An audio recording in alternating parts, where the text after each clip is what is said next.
We begin tonight with a search for a new Phoenix police chief, with Phoenix residents getting a chance to hear directly from the 4 people up for the job.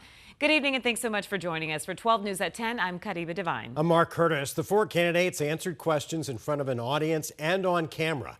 12 News journalist William Pitts was there as they made their cases for why they should be the next chief. He's live at Phoenix Police Headquarters with more. Hey, Will.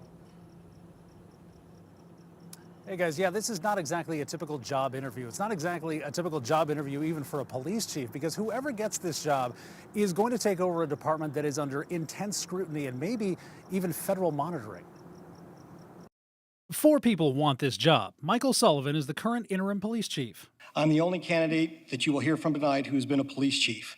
So what you hear from me tonight will be what I have done. Ed DeCastro is an assistant chief at Phoenix PD. He's the alternate internal candidate. If we train everybody initially up front, we will have less problems on the back end. Casey Johnson is a deputy chief of the Oakland Police Department, a department that's been under DOJ supervision for his entire career. My vision for the Phoenix Police Department is truly to become the best versions of ourselves. And Ed Wessing is an assistant chief with Mesa PD, the outsider but still in state. First and foremost, in my opinion, is retention and hiring. Quite frankly, I think we're in a crisis here in the city of Phoenix. During a 2-hour forum, all 4 were asked questions about what they would do and how they would handle a department under investigation by the Department of Justice. The DOJ accused Phoenix PD of using excessive force and violating the civil rights of vulnerable people. The DOJ wants a consent decree and an independent monitor for the department, but the city hasn't agreed to anything yet. And it's unclear what would happen to the investigation since the Trump administration put all DOJ investigations on hold back in January. I've been under oversight my entire career. I can tell you that oversight has both positive and negative effects. The ideas that came out of it are making us better, and I think that we will be a better police department because of those. Regardless of what was the outcome of this DOJ investigation, we were focused on continuous improvement. There is room for reform, and I do believe Phoenix is in a position to lead nationally in efforts to reform the daily operations of public safety. On the big issues, all 4 generally agreed. Hesitant about the DOJ, big on hiring and keeping officers and improving morale. How they go about that had some variations. And in the front row, some city council members who will work with the new chief down the road.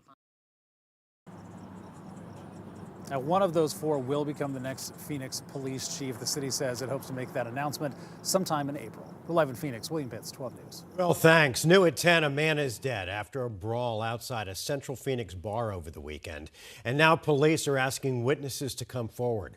Police say the fight broke out at around 2:30 Sunday morning outside the bar near Central and Fillmore. Off-duty officers working security found a man unconscious but still breathing. The man, identified as 22-year-old Rafael Montoya, was rushed to the hospital but would die 3 days later. Detectives interviewed multiple people at the scene, but so far no arrests have been made. If you were there, or maybe if you have video showing what happened, give Phoenix Police a call.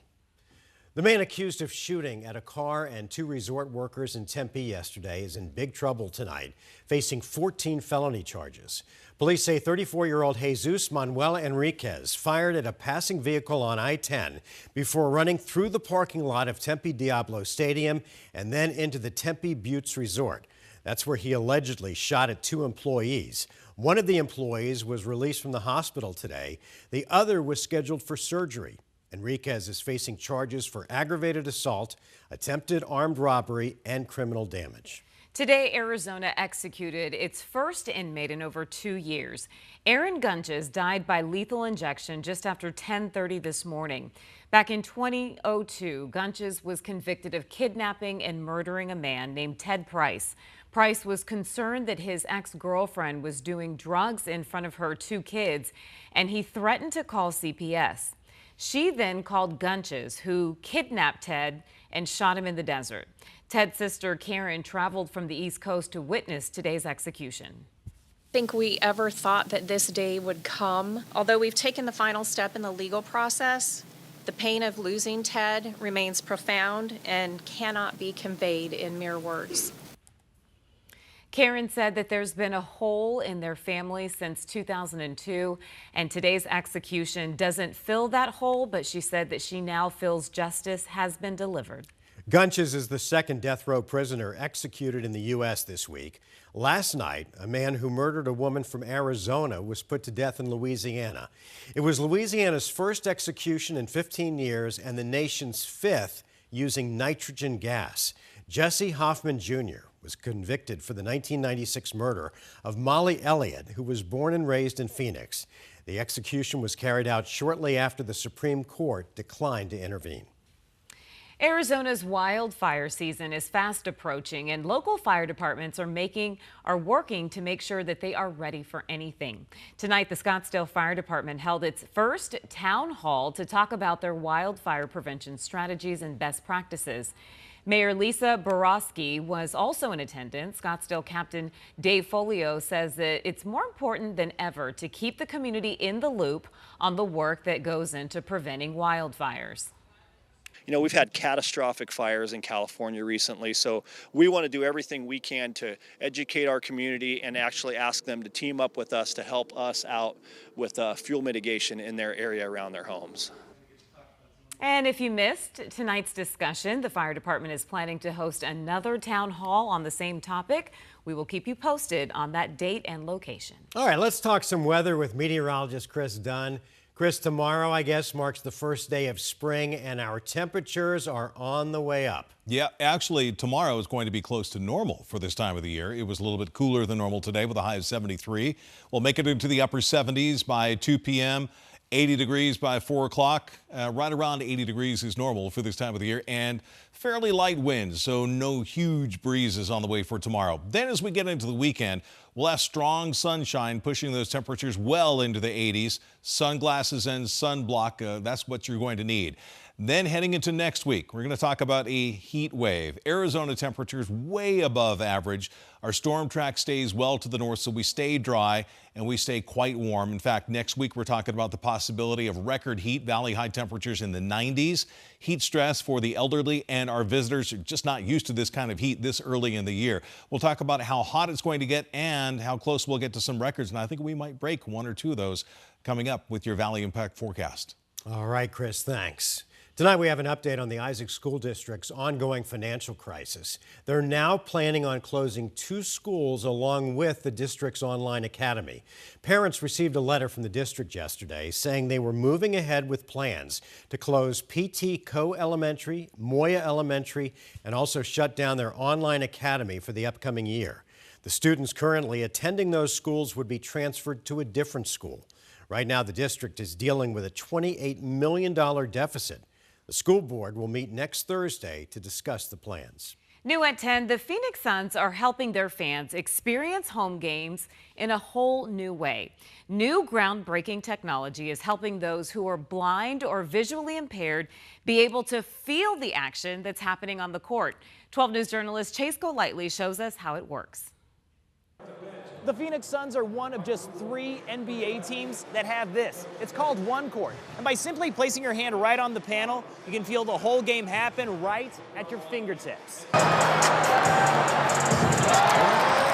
It's a day Allison Scott will always remember. I am enjoying it so much. Not only because this is her first Phoenix Suns game, but because of how she is experiencing the action is unlike any other event she's been to. The ball's making it to the middle of the court. Allison is visually impaired and is using this brand new high-tech device called One Court that lets her feel what is happening in real time. You could put your hands here and you could feel them under your hands move. Using special cameras around the arena that relays to each board, every pass, dribble, and score sends vibrations right to her fingertips. It feels so awesome. It also comes with headphones so she can hear the play-by-play, an experience she's never had before. Pun intended, it's a game changer.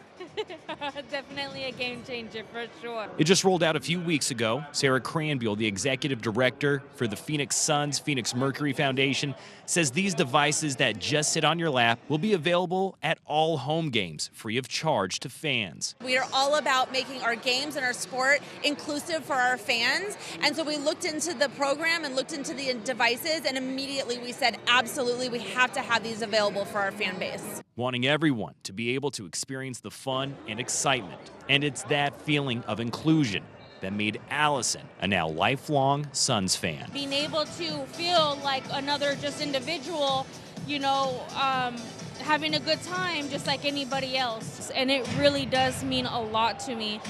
Now, these devices are available for every single home game. They are on a first-come, first-served basis, but you can put in a reservation request online.